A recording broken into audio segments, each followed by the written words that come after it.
everybody. Welcome to this month's edition of the DeSimone on Deals, the Exit Strategy Podcast.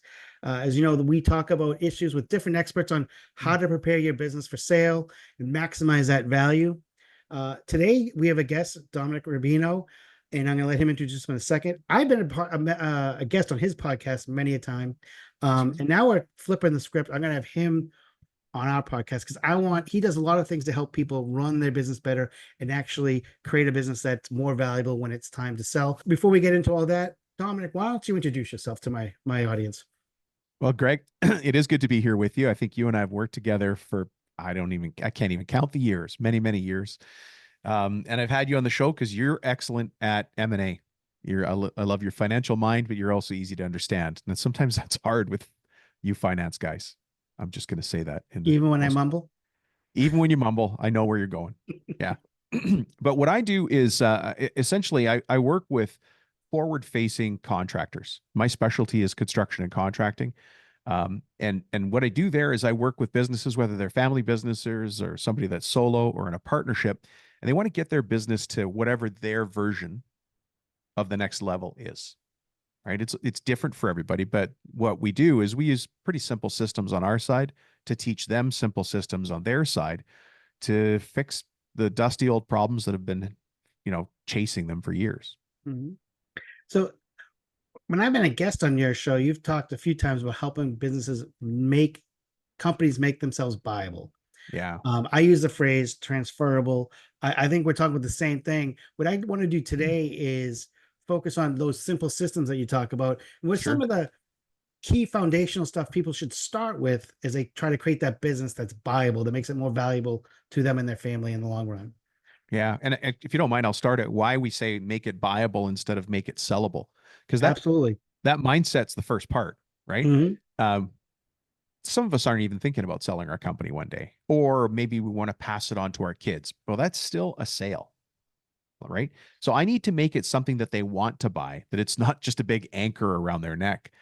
For those of us who are, maybe a little bit older and we've got kids, think about the first car that your kids bought. And Greg, you've got a daughter. I don't know. She's probably old enough to be driving now. She is old enough to drive, although she doesn't drive because she lives in the city and takes the train. But yes. Okay. Okay. But when she goes to buy a car, you don't want her buying like the worst beat up hunk of junk car because you want her to be safe. You want to make sure she's getting where she needs to go. It's the right type of vehicle for what she does and the type of activity she does. It's the same thing for my kids. But if we take that on to the business, why would I give my kids a broken business and expect them to be happy or expect them to be able to raise their family? And so we have to make our business buyable. And whether you never, ever sell it at all, you still get the benefit of having a business that runs well on simple systems, that's profitable, that doesn't eat your entire life up. So that's where I'd start with that. So and I love that perspective. And I think a lot of business owners don't look at that. Is it buyable? Look at the perspective of what the buyer thinks, what the next person's going to do with that asset. What is a different thing when a business owner's running their business? How is the perspective of making it buyable versus making it sellable? What are some of the key differences in perspective? So you have to think about, what would make it appealing, right? Let's go back to the car analogy. If you're going to sell your car, you're going to wash it, shine it up, and shampoo it and vacuum it at least, right? Why would it be a messy, sloppy thing, right? And so to the simple systems that you're asking about, the very first one is, does your company have a plan? And I'm not talking about a business plan. The business plan you could have a student write you a business plan. You could go to the printer and have it done in a nice leather-bound book, and it's awesome. It looks great, and you get it. You spent thousands on it, and then you put it on the shelf and never look at it. That's not what we're talking about. I'm talking about an operating plan that, for my audience, it's contractors, right? So we talk about blueprints all the time, or schematics, diagrams, takeoffs. For my guys get it right away because they can't build something unless there's clear blueprints. You can't build a company unless you've got clear blueprints. And Greg, what I know you and I are good at doing is asking a lot of questions as if we don't know anything and putting that plan on paper. And then you flip it around to the owner and say, okay, here's the plan that you wanted. Tell me what's not number one on this list. And they'll say, well, that. Okay, well, let's make sure that's cleaned up first, and then everything else will follow. That plan becomes, this is going to rub some people the wrong way, but can I say it? that plan becomes the business owner's boss. And that's who we answer to. I think that's a great perspective. Is that, can you hear the landscapers No, now? no, Perfect. I can't hear anything in the background. That's all I can hear. I'm old and I'm deaf. Now, I think that I love the idea of having a plan, and I like the idea of making it. It's a workable plan. It's something that it's a tool that holds you accountable. Like you said, be your boss. So, like, and I like how you turn the phrases to make it much easier to stand. Saying accountable is a coachy term. Being your boss is something that everyone can understand. It's like, as a business owner, there's no one hold you accountable. There's no one that's your boss. But Yeah. once you commit to that plan, so when you commit to that plan, like you say, okay, you start to prioritize it. How do you help them organize what's really a priority? Because sometimes I found working with business owners, the pebble in the shoe is the thing that they want to focus on because it's annoying them, but it's really Oh, not the right. most important thing. Like, how do you help them prioritize from annoyance to really making a difference? So I mean, the word organize and priorities is obviously the top of the list. How do we help them organize their own priorities? Look, some things are easier to fix than others. If you've got an accounts receivable problem, look at Greg's eyes just lit up. Oh, we know how to fix that. Like there's some easy fixes. Let's say that, so we can deal with that while we're dealing with the bigger strategic things. But, first you have to have a strategy and then you can take action. But if you just go out there, action, action, action, you're just running around like a chicken with its head cut off, right? So having a measured approach and approaching things in a logical order, usually it follows the order of operations of a business. I know I sounded like a geeky, dorky business coach there, but it just is what it is. The order of I'm like my operations, math teacher, actually. right? But think about how business. Some people call it a customer journey. How's that? Let's take it out of contracting and make it for all businesses, because somebody here could be a dentist or they could be running a flower distributor. It doesn't matter, right? At some point, you have leads coming into the business, right? So that's the very top of the business funnel, leads. Then you've got conversion rate, like how many of those leads become customers. So far, we need to track leads, customers, leads, conversion rate, and customers. So what are the priorities in that? I don't know, but I'm going to ask the business owner and they're going to say, we get a lot of leads, but we don't get good leads. So we need to get better leads at the same volume. Right. Okay. So now and you and I know how to march down that path, right? Mhm. And then you just keep working through the business operations flowchart. It sounds boring. I get that. But when you're on the path to putting simple systems in place, it's not sexy. It's exciting because we're going to make it that. Like my team and I know how to make that exciting, and we add a little bit of humanness to this. But Mhm. you can have a boring and dry board of directors meeting, or you can have an interesting and exciting board of directors meeting that has teeth, and that's what we really work on. So when you're walking through these simple systems, you're working through the boring process. And I love boring process because I I know, because actually, boring makes money. right. And when I do my process in M&A, it's funny, everyone thinks it's like Wall Street and Gordon Gecko, and it's not. It's a process that you do methodically go through and you look for your opportunities to increase value each step of the way. And I think that's the same thing that you're doing with your clients. Like, okay, let's walk through this process. Let's look for all of our little opportunities of Yeah. increasing value, increasing performance, and keep getting that incremental improvement that builds upon itself. How do you work with a business owner who's used to everything's their responsibility to Hmm. slow down and say, I got to focus on what's really important versus all these other things that are always popping up that you're always taking care of? Yeah. Sometimes it's difficult. In the case of a family business, for instance, you've got usually a page. I'm coming from contracting, so quite often it's men in that leadership positions. Mhm. Not always, but quite often. So they're used to doing it all themselves. They started on the tools, they built the business, they hired a couple guys. Now they're a bigger home renovator or cabinet maker or roofer. And they have to learn how to delegate. But you can't delegate if you don't have systems to give to other people, and if those other people don't have expectations for their job. So there you go. Let's create a system for delegating. Let's figure out the numbers that we need to track for our operations person, our dispatch lady, and you've got all these different roles, right? Well, you start to put that in order and understand how those people are going to help you. Those are simple systems. Greg, can I give you the simplest of org charts in the world? Yes, So, yes, that was a please. good answer. Please. So, some people have never heard of having an organizational chart. And it's a powerful tool only because what you're doing is gamifying your own company. It's just putting your company on paper and saying who reports to who. This is crazy. You want me to start saying who reports to who? And some feathers might get ruffled. And that's definitely where business coaching comes in.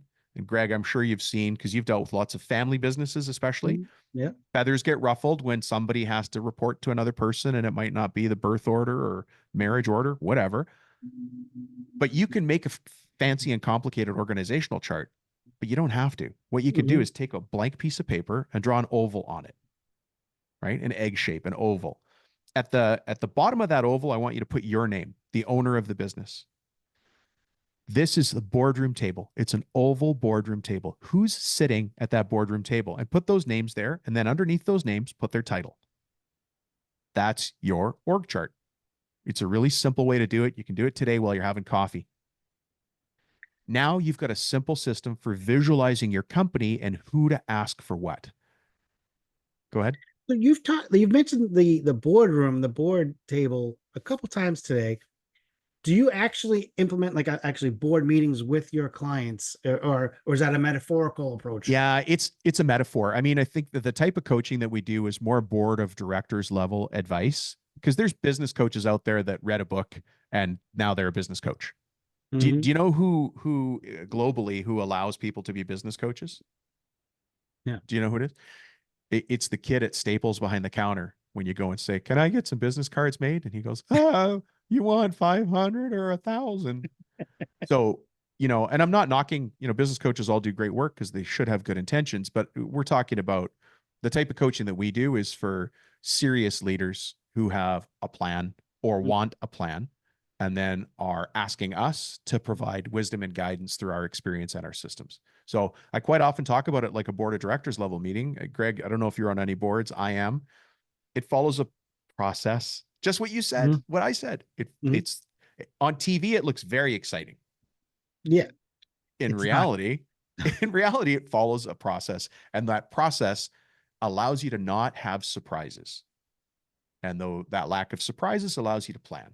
So it's funny you say that as you go through our work, whether it's helping a client get ready for sale while they're going through the sale, whether it back in at my corporate days, boring was better. Boring was exciting because we weren't putting out fires. We were actually predictable, executing a plan. We could see the future because it was boring. We were following the process. How do you see that kind of evolution with your clients where, okay, and I'll use my wife as an example. My wife was an incredible individual contributor, very technically proficient. Actually, she's one of the more technically proficient people you'll meet on accounting and reporting, but she got an opportunity to be promoted into a leadership role at a global biotech company. So she went from being the expert on a slice to in charge of 30 people. And she struggled early on with, I don't feel like I'm doing anything. I'm just managing people. I'm just overseeing people, versus I'm not doing what I used to do. How do you get people to get out of that mindset? Like, hey, you are providing value by making sure other people are getting their job done versus you getting everything done. So it's such a good question. And I'm going to quote one of my clients. So I want you to picture a guy that looks like Rocky. Okay. Sylvester Stallone, except I was thinking the squirrel. No. I want you to picture a guy that looks like not Rocky the squirrel, Sylvester Stallone, but his older, angrier cousin. Okay. This is one of our clients. Yeah. Okay. So you visualize yourself in that meeting every day. Extremely talented craftsman building a business. And one day, almost out of frustration, he went, "Dom, I got it. My people are my tools." Because he was used to his tools being his tools. Like he was used to this saw does this, like this excavator does that. This trade does, that in general, like a drywaller does drive. But he started to understand, oh, my people are my tools. And that was a shift for him. Just understanding that when you move up in business, you're going to have people that are your tools and you've got to take care of your tools. So if you've never had a foreman before, and I know I keep going to contracting trades, no, but these businesses are more and more attractive nowadays. So focus on your yeah. I think didn't you do a big roofing deal this year? Last year, yeah, and I'm talking to another one right now. Yeah. Yeah, yeah. So that's our language, right? Yeah. So if your foreman is out there doing what you need done on the job site, then I have to take care of him. That is my new job, right? I've seen things he or she's never seen before, and so I can watch for the gotchas, right? The surprises. But if I don't have a consistent way of working, making sure that person can do their job to their best, then I'm setting them up to fail. That becomes my job. Then I go over to purchasing. Maybe I'm not as good at purchasing, but I could still have a meeting with the purchasing person and make sure they're doing what they need to and that we're not getting any gotchas. It's the simple systems. And really, those simple systems come back to how we run our coaching Mhm. meetings, because you just keep doing that in the company. It's funny when you talk about getting them to be his tools. I remember when I was the same way when I was in accounting. Like I was the smartest accountant, I was the smartest finance person, and if I didn't do it, it wasn't done right. And it was funny, as soon as I started delegating to other folks and other people, and I said, wow, they're much better at that than I was. I go, Than I could ever be. yeah, and they're faster, they're more efficient. There sometimes they might not have been able to put the puzzle pieces together, and I was good at that. But the actual efficiency of getting things done, I'm like, wow, when I let other people just when I get out of their way and just let them do what they're good at, the results just came Yeah. through. I'd imagine you're a business owner that you talked about. What was it like when that switch flipped? How did his business change? Did he see how dramatic were the results from that point on? Okay. So those of you listening might think this is a setup, but it's not. So when I met them, they were a $2 million cabinet shop. They were doing Mhm. $2 million in it's called architectural millwork. So there's kitchen cabinets. You saw it this morning when you're making coffee. That's a kitchen. But there's another level: hotel lobbies, uh, doctors' offices, dentists' offices, museums, the people that are doing that kind of millwork. So they were doing Mhm. 2 million a year as a custom millwork shop. That's great. That switch that you just asked about, where my people are my tools, here has been the evolution of that particular company. And they did that through strategic planning and coaching. So they invested in this process to make it happen. Now, look how simple it is. When a quote gets received for an architectural millwork piece, typically the architect or the engineer or the designer sends it out to a number of different companies. They are now three of those companies. One of them, they've spun off a professional project management firm. They've spun off another architectural millwork company under a completely different name and theirs. They get three inbound quotes from the same designer and they bid back three times under different names. The designers and architects don't even know, but they're winning that job anyway.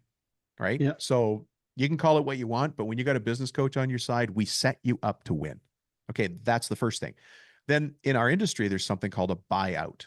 A buyout is, let's say that we're doing architectural millwork for a museum. You're going to build all the woodwork. You're also going to build the infrastructure for the bench seating, just as an example, right? In the cafe. But who's going to upholster the chairs? Who's going to make the table? Who's going to make the glass top for the table? So the upholstery, the glass tops, and the metal gets bought out. You buy it from another company. Mhm. They have since bought an architectural glass company, an architectural metal company. So good luck bidding against them when they are completely vertically integrated. They have three companies and they have all the downline. So if you want to know how things have changed for the better. That's awesome. That's incredible. Yeah. Same guy, angry Sylvester Stallone. And when he's ready Awesome. to And sell, he's make an sure you awesome introduce guy. me. By the way, awesome guy. I'm just saying. Yeah. Oh, make sure you introduce him to me when he's ready to sell. Absolutely. Those and I'm joking, but I'm serious. Those are the companies that are fun to sell because they have a story, they have a strategy, they can demonstrate how they How got viable there. is that? Yes, you can help other people envision how they can grow their business because they say, "Hey, this guy set this up. Here's the foundation. Here's the things that he's already set up. Here's the path he's going down. Here's what's left to do, but it's set up for you to do." Yeah. Those are the types of businesses that basically you get. I don't want to say you get to call your price. The market sets the price, but you You get get the a high end of premium. the market. You get the You premium. do get a premium. Yeah. And we had another this is again on the cabinetry side, but they make custom store furnishings for very, very high-end brands. I can't even say the brands because then you would be able to triangulate right back to them. Yep. So they got a call from a French bank that represented a Hungarian company that wanted to expand into America. And Mhm. they were on the hunt for companies that specifically did this type of thing. And they came through and actually they kind of did us a favor. They said, no, we're not going to buy you. You're too top heavy. That was it. Mhm. Just breezed in, breezed out, and said, no, you're too top heavy. There was no emotion in it. They're just like, you're not what we're looking for. And now our client there, he's coached by one of my other coaches, is like, okay, well, now we know we're too top heavy. It's funny because some people will take that as a gut punch and they get mad and kind of blame the other side for not seeing what you have. Again, taking the seller's approach versus the Yeah. buyer's approach. Yeah. But I think that's a gift where it's like, look, you weren't looking to sell. It was an opportunity, but now you have It's like a free free audit. intelligence Yeah. from the market. The market says, hey, we like you, but here's what we don't. You fix that. What's that mean to your value? Do you know how good he feels that a French bank contacted him for a Hungarian company? Like, how does that even happen in a sentence about architectural millwork Right. or renovations? Like, you would never expect that to happen. So he's got cred to himself. And he's like, there's a third party that thought I was worth visiting and Mhm. then also said, you got some flaws. Well, now we know the marching orders. Go simplify our systems, change our ratios. Now I'm in your world, right? If we don't have a plan, then it's just randomness and nobody's going to buy it. Why would you buy chaos and randomness? Correct. Yeah. Why? No one does. No. No one intentionally does. Sometimes they end up realizing I didn't find this out. Yeah, that's true. I asked the wrong questions. Um, how important is it to have to, I don't want to say be egoless because you have to have an ego to succeed, but to be open to that kind of feedback and not take it personally and be able to like use it on your behalf? And how do you Well, get owners to be there? it's crazy that you asked that question because the meeting I just had before you, we were talking about the very same thing. And the strongest leaders have always sought wise counsel. So it's not the weak leaders that look for counsel at all. The weakest leaders think they can do it all themselves. The strongest leaders have always sought wise counsel. I'm going to make a statement that sounds political, but it's not. But think of your world leader, whoever your country's world leader is listening. And you see that person at the podium and they're giving a state of the nation. And around them, behind them, are some people standing there. Now, from that group standing behind them, eliminate the guys that have the little microphone in their ear and the eyeglass and the sunglasses that look like they could rip your head off. That's security. We're not them. But there's wise advisors there. So when somebody asks that world leader, hey, how much did what were our hardwood exports last year? The president, the prime minister, the premier, they don't know. They're going to turn to their forestry minister and say, how much hardwoods do we export? And they'll say 672 million. They're going to whisper it in their ear. And then they're going to say that to the audience. We're talking about a world leader cannot know all the answers. So why would you think in your restaurant, in your dental office, in your dental practice, in your insurance brokerage, that you would know? You have to rely on your people. Yeah, I think that's great advice. I think the owners that and the leaders that show that they are open to advice, so seek advice and say, hey, I want to. And I'll use this as my thing. I was never an entrepreneur, and I don't think I'll ever be an entrepreneur. I'm different than you because you've started a I'm few totally an businesses. entrepreneur. Yeah. But I always said I think that I always I was a very good number two. I didn't come up with the original idea, but I could make an original idea better. And I would also find the blind spots so that wouldn't be surprised later on. And when I worked well with business with other leaders, other executives who said, great, I have great ideas, but I know I have blind spots. I need someone to tell me when I have a blind spot, and they're open to hear it. There's some people that say, I want to hear my blind spots. And then you tell them, and they go, what do you know? Like, so being the owner, being the business owner, being the leader that says, hey, I want to know. I want to know when I'm not wearing clothes. I don't want to go out there naked. Tell me what I need to know. Make me look good. Help me make myself look good. Help me make the company look good. Think of your favorite football quarterback. Who is it? Are you allowed to say? We can put this out to everybody. Think Right about now, it's Drake May. Okay. How many coaches does that person have? Now their greatness, they're the definition of greatness in sport. So we're not even talking about business, right? They've got a fitness coach, they have a psychology coach, they have a nutrition coach, they probably have a cardiovascular coach, and they've got a weight training coach, and I don't know, but they probably have a marriage coach because they're traveling so much. But you think about, we're talking about the most elite of athletes. surrounds themselves with advisors who help them see their blind spots. And one of those coaches is going to say, every time you lead with your left leg, you lose a half a second on your 40. Hmm. They're like, I never knew that. Well, let's go look at the tapes. Every time you lead with your left.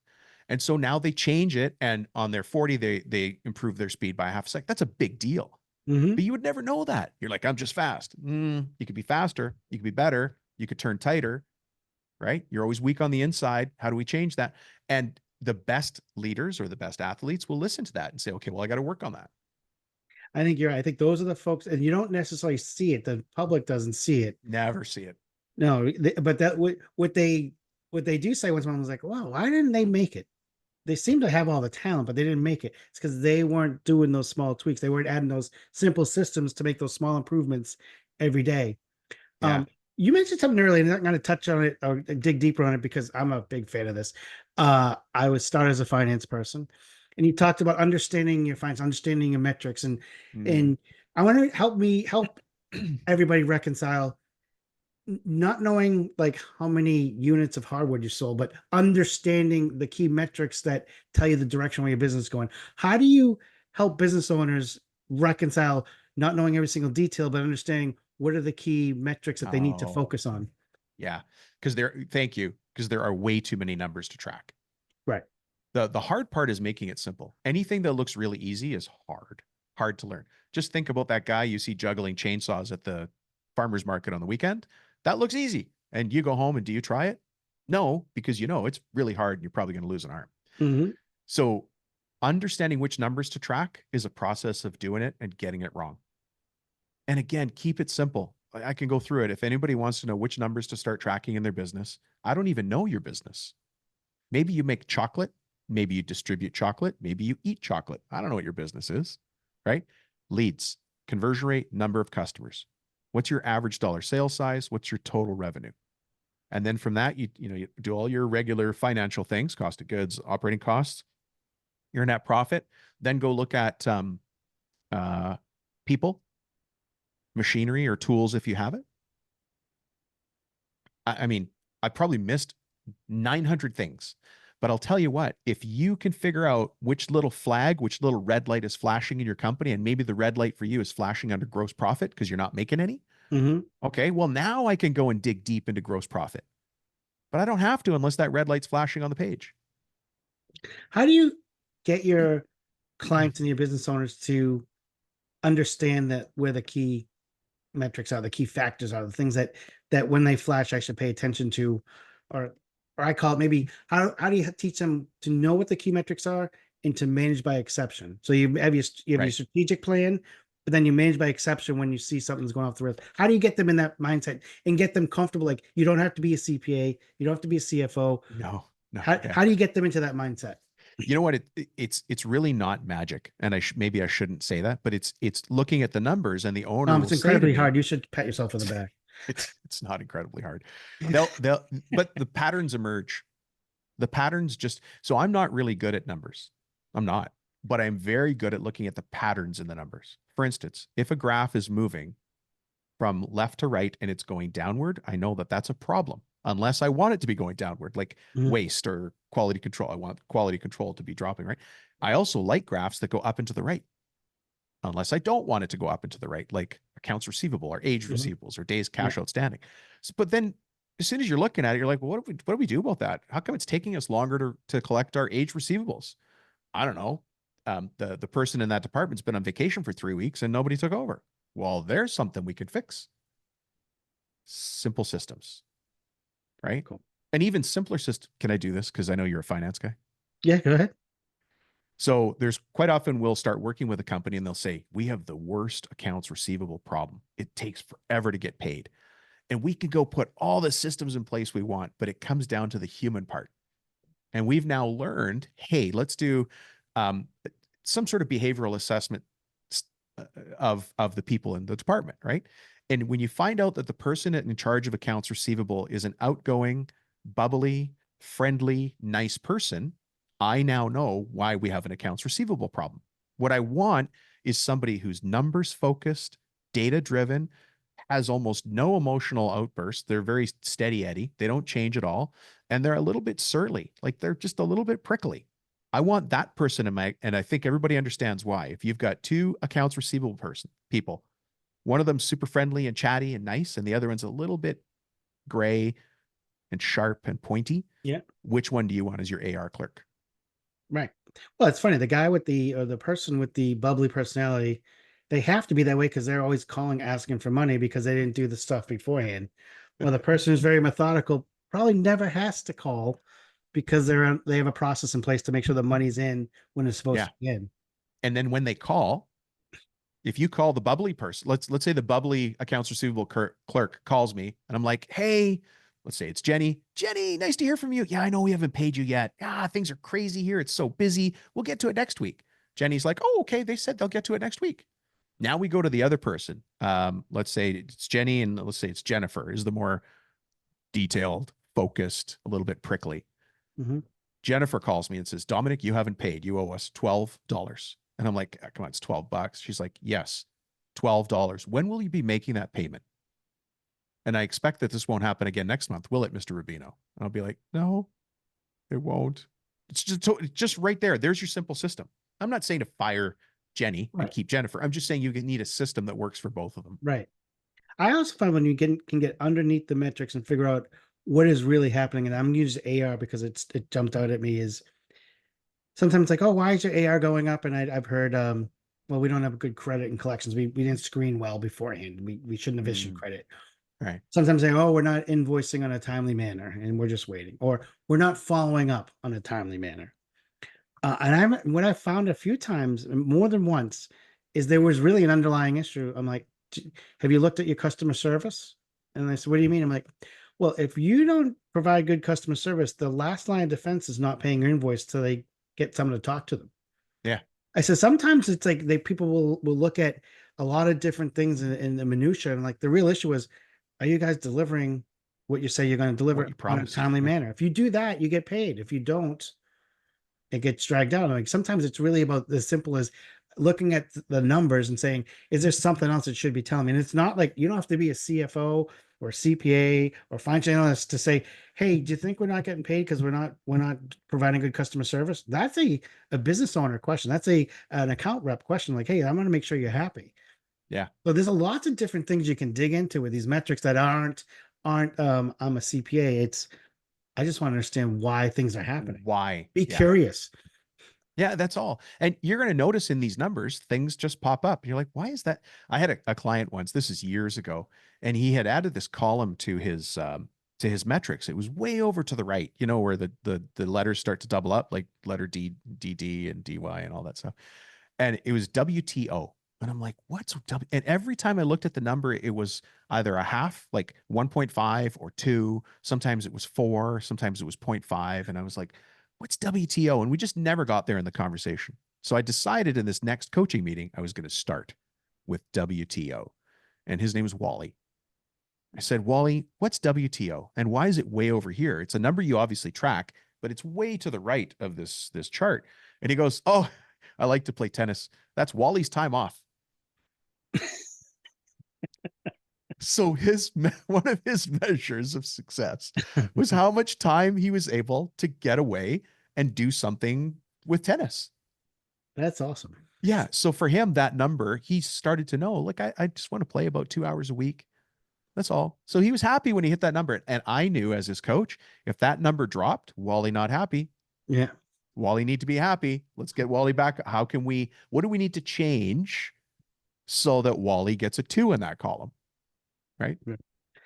You've talked today about a lot of things, and this is why I like talking to you. And you talk about almost all the exact same issues I do. You use different language, so it appeals to different perspectives. I always talk about I'm Catholic, grew up Catholic. The Holy Trinity evaluation, like grow your business. You talked about it like leads, conversions, order size.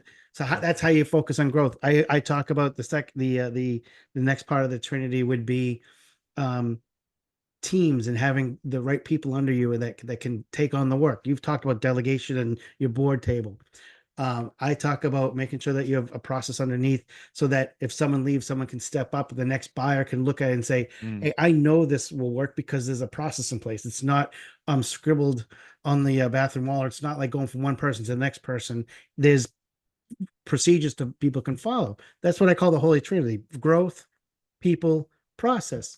We also talked about knowing your numbers and metrics and how to identify that. So that's another key. It's not the Holy Trinity, but it's way up there. Is there anything else that when you, besides those four, which I know you focus on and you talk about whether as it comes up, are there any other issues that help make a business viable that we haven't talked about that you want to kind of throw out there? You know, there's a number of other things. I mean, we're talking about value adders, but there's also value detractors. Maybe this isn't, and I just had to go learn about this myself. What are the value detractors for evaluation? You know, you've got key man risk, key person risk. You've got key channel risk. Like, do you have one vendor or one, Mm-hmm. and you, Greg, you and I see this all the time. Somebody says, we're very successful. And then you go look at their order log and it's all with one customer. You're like, your neck is exposed. You can't have more than 20% of your business coming through one customer. Mm-hmm. So there's a number of other risk factors that come in. You know, if it sounds again boring, but do you have job descriptions? Do you have an organizational chart? If you don't, and I want to come and buy this business, or I'm your kid and I'm going to take it over, or you get sick and somebody has to run it while you're getting better. Yeah. I don't know what Jenny does. The job is not called Jenny.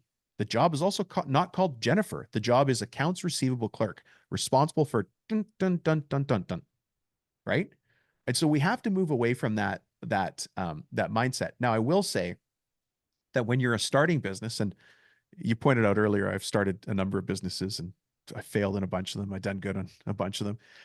When I'm small, I like to say, everybody does everything, Greg. We don't have titles here. We're very nimble. Everybody does everything. And I'm Mm-hmm. proud of that, right? And I know what I'm doing. I'm kidding myself. But you have to in the beginning. Right. But after I get to a certain size, I realize, oh, Greg's our finance guy. If a finance question comes in, it has to go through, I'll just say accounting, right? Mm-hmm. John is our foreman. I can't go talk to the guys on the floor anymore. I got to go talk to our foreman first. And now you start to have positions. You can't say everybody does everything. John does this, Dominic does that, Jenny does this, right? Mm-hmm. So that's another change. What are your value detractors? Do you own your real estate? My goodness, if you don't own your real estate, do not give me the excuse that we're in Silicon Valley. Do you know how expensive it is? Yes, I know how expensive it is. And as your business coach, I'm not here to make your goals easier. Let's find a way for you to buy real estate. Yeah. Yes. Right? I agree. Like, and that's a good point. It's like when you're preparing your business for a transaction in the future, taking the easy path is not necessarily the right path. Figuring out what you really want to accomplish, setting Yeah. that goal, and then putting into small, simple steps to get there. You also touched on one thing. A lot of people say, well, I'm never going to sell my business. I don't have the kids. That's too far away for me to think about selling or transferring it. But you mentioned you get sick. You can't show up. You Yeah. get injured. Your family gets maybe a family member gets injured. You have to become a God forbid. Yeah. caretaker. These things happen, right? And it does happen, and it happens more than it should, but it happens enough that you need to be prepared for that. I think when you do what you're saying and you propose with the clients, you can weather that storm. Like, you can focus on your family, not worry about losing all your financial security. I think that's really important. A lot of people miss that step. Is Yeah. even if you never sell it, if you can take time away because you need to focus on your family or some other personal issue, that kind of freedom there's invaluable. Yeah. What's the negative part about having a boring business that makes money and doesn't take all of your time, all of your waking time in this world? Go ahead and explain to me how that's a bad thing.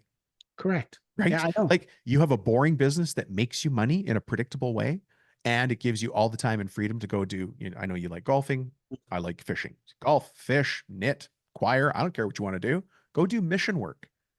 Do you know how many people are driven by wanting to do more for their community or their faith? Okay, Mhm. go do that. If that's how you want to serve the world, but you have to have a business working first.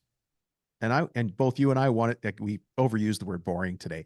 Predictable is probably the right word. Right, it's better. Yeah. Predictable. Yeah. Because I find what I do exciting. Some people might not.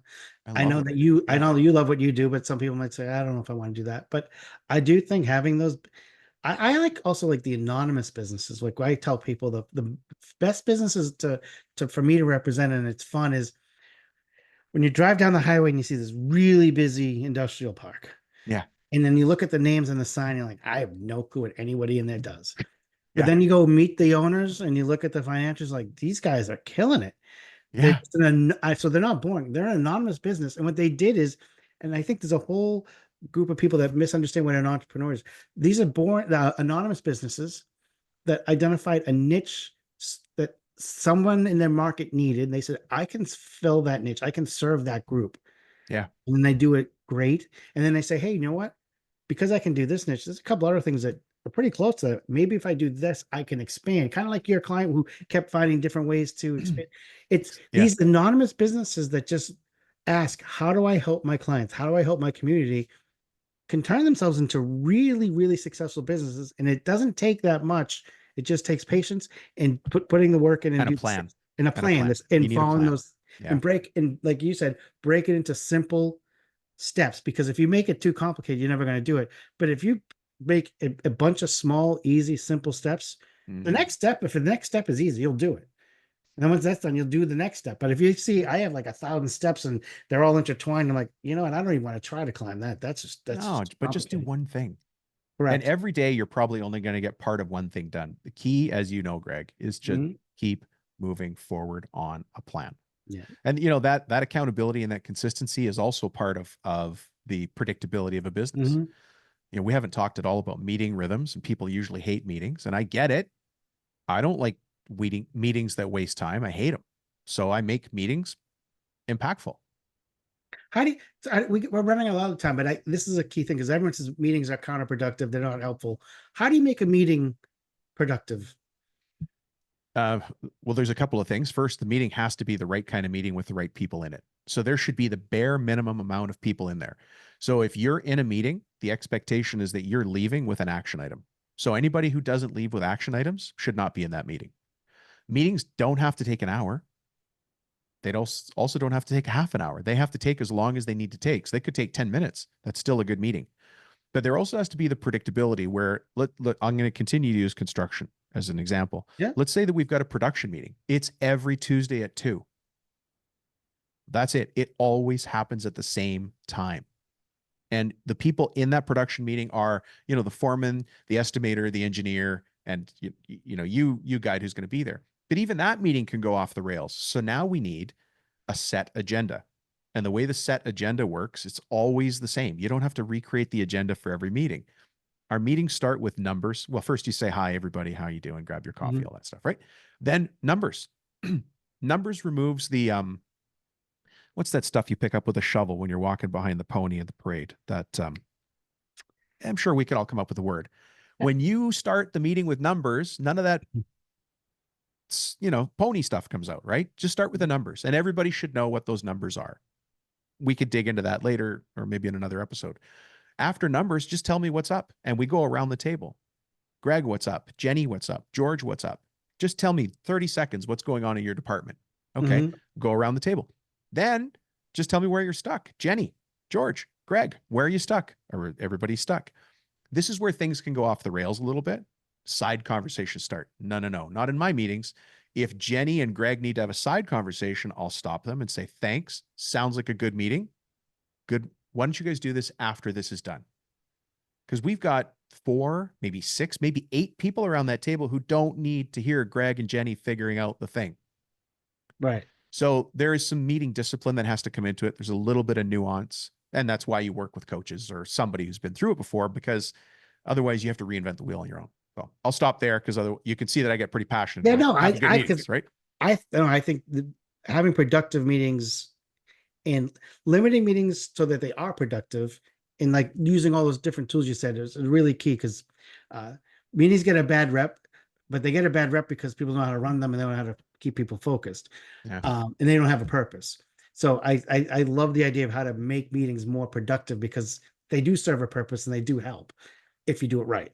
Could you imagine, again, let's go back to football. Imagine your favorite football team decided we're not doing any huddles in this game. Or we're not What? having What? imagine saying we're gonna put a game plan together. The coaches are gonna know it, and the players are gonna show up and go, "Hey, we're just gonna run the playbook," and they have no idea why and It what they're just doing. sounds ridiculous. Yeah, You can't even say it with a straight face. right, Well, right, no, but we try. Why do companies try to do that every day? right. Well, Tom, this has been great. I'm glad I could be the interviewer today, the in Yeah. charge. A lot less pressure trying to come up with answers than when you're grilling me with questions. But it is always a joy. It's a pleasure. I would definitely want to have you back on again. Um, but before we get going, there's a lot of people out there that have probably heard this stuff, and I'm sure they could use your services or could use your help and advice on how to make their business more viable. Hmm. How do they get a hold of you? It's really easy. So I've got podcasts and YouTube channels that are the same name as for each of them. So one's called Profit Tool Belt, and that's profit like money, not like church. So Profit Tool Belt. And the other one is, this is a mouthful. And if people can't figure out who the audience is on this one, it's up to them. The second show is called Cabinet Maker Profit System. And there is a large world of people that do cabinetry, architecture, millwork, closets, wood, playground furniture. Those are all our audience there. But generally, construction and contracting trades is our audience. So, and if you have any questions or you want to check it out, I've got between the two shows almost 500 episodes on business improvement, sales improvement, process improvement, making your business viable. Awesome. So we'll definitely push that out to our group and put it on this podcast for people to see. And thanks again for being my guest. And I can't wait to do this again.